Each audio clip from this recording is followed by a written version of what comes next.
So hi hello guys, welcome to MS vlogs. So మా అత్త అయితే పూజ చేసేసింది. సో నైవేద్యం కోసం భక్ష్యాలు చేస్తుంది. ఎలా చేసేసిందో చూసేద్దామా? సో ఫస్ట్ పూజ ఎట్లా చేసిందో చూడండి. ఏం చేస్తున్నావు దీపిక? భక్ష్యాల కోసం రౌండ్లీ చేస్తున్నా. Rounds, okay okay. సో ఇక్కడైతే ఒక భక్ష్యం పూర్తయింది. అక్కకి హెల్ప్ చేస్తున్నా.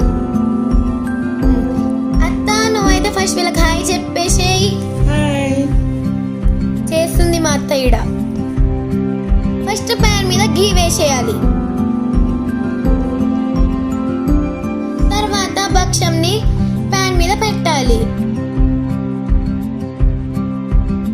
బాగా వచ్చింది కదా రౌండ్ గా. సో ఇదైతే అయ్యే వరకు మా అత్త ఇంకోటి కూడా చేసేస్తుంది. ఈడ నేనైతే నించొని చూస్తున్నా అనుకోకండి, నేను బి ఇక్కడ పని చేస్తున్నా, తిప్పుతున్నా అన్ని ఈడ. సో మా దగ్గర అయితే భక్ష్యాలు అంటారు, మీ దగ్గర ఏమంటారో కింద కామెంట్ లో చెప్పేయండి. మా అత్త అయితే చేయితో చేస్తుంది భక్ష్యాలు.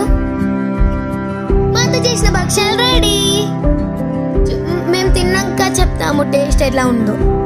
సో అత్త వీళ్ళకైతే బాయ్ చెప్పేసేయి. Bye. So like, share and subscribe.